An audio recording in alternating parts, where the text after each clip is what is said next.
জনগণ আগামীতে অবশ্যই সেই পক্ষটিকেই বেছে নিবে যেই পক্ষে তারা নিরাপদ মনে করে, যারা আধিপত্যবাদের বিরুদ্ধে লড়াই করতে চায়, সংস্কারের পক্ষে লড়াই করতে চায়, জনগণের পক্ষে লড়াই করতে চায়, দুর্নীতির বিরুদ্ধে লড়াই করতে চায়, তাদের এখন ঐক্যবদ্ধ হতেই হবে। আমরা সবশেষে এটুকুই বলতে চাই, আগামীর এই পঞ্চগড় বিনির্মাণে আমরা সকল রাজনৈতিক দল মত ঐক্যবদ্ধভাবে যারা ভালোর পক্ষে থাকবে, ন্যায়ের পক্ষে থাকবে, জনগণের পক্ষে থাকবে, তাদের সাথে আমরা কাঁধে কাঁধ মিলিয়ে কাজ করে যাব এবং যারা যে কোনো ধরনের অপকর্মকে, জনগণের ভোগান্তিকে, জনগণের হয়রানিকে, দুর্নীতিকে প্রত্যক্ষ এবং পরোক্ষভাবে প্রশ্রয় দিয়ে যাবে, আমরা তাদের বিরুদ্ধে জনগণকে সাথে নিয়ে লড়াই করে যাব ইনশাআল্লাহ।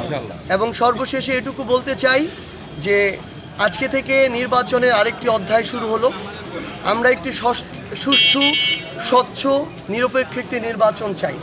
বিগত সময়ের মতো যে নির্বাচনে পেশি শক্তির ব্যবহার হয়, কালো টাকার ব্যবহার হয়, যে নির্বাচনে মানুষকে হয়রানি করা হয়, হানাহানি করা হয়, আমরা সেই নির্বাচন চাই না।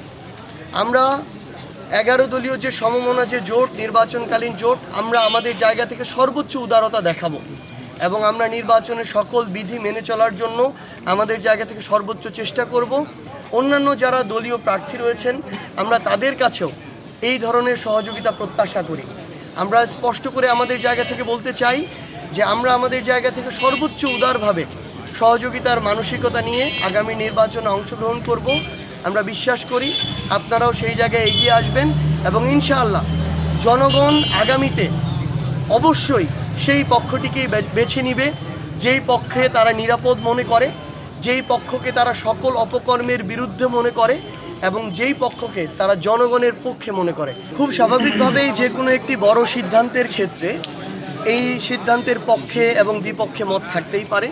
যেহেতু আমাদের এক্সিকিউটিভ কাউন্সিল থেকে শুরু করে আমাদের দলের কেন্দ্রীয় কমিটিতে যারা আছেন, আমরা একাধিক মিটিংয়ে দেখেছি আমাদের অধিকাংশই এই নির্বাচনকালীন যে জোট, এই জোটের পক্ষে রয়েছেন এবং আমরা তাদের অধিকাংশের মতামতের ভিত্তিতে এই সিদ্ধান্ত নিয়েছি। এরপরেও কেউ যদি মনে করে যে দলের কিংবা দেশের সামগ্রিক স্বার্থের চেয়ে ব্যক্তিগত চিন্তা বা আদর্শটা বড় হয়ে দাঁড়ায়, তাহলে তারা তাদের ব্যক্তিগত যে কোনো সিদ্ধান্তই নিতে পারে, সেক্ষেত্রে আমাদের কোনো দ্বিমত থাকবে না। এবং আমরা মনে করি আমরা যে নির্বাচনকালীন যে জোটটি করেছি, এই জোটের একটি প্রেক্ষাপট রয়েছে। আমরা যখন ঐক্যমত্য কমিশনে গিয়েছি, আমরা দেখেছি কারা জনগণের পক্ষে কথা বলে, আমরা দেখেছি কারা গণভোটের পক্ষে কথা বলে, আমরা দেখেছি কারা সংস্কারের পক্ষে কথা বলে। আমরা সেই জায়গা থেকে এটার একটি প্রেক্ষাপট তৈরি হয়েছিল এবং সর্বশেষ আমাদের জুলাইয়ের যোদ্ধা বীর শহীদ শরীফ ওসমান বিন হাদি ভাই, তাকে হত্যাকাণ্ডের মধ্য দিয়ে এই প্রেক্ষাপট আরও স্পষ্ট হয়েছে।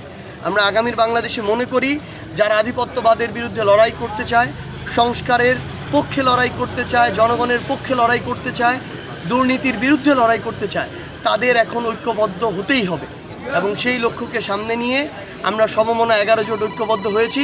ইনশাআল্লাহ আমরা সকল ধরনের অপশক্তির বাধাকে অতিক্রম করে জনগণকে সাথে নিয়ে এই লড়াইয়ে জিতবো ইনশাআল্লাহ।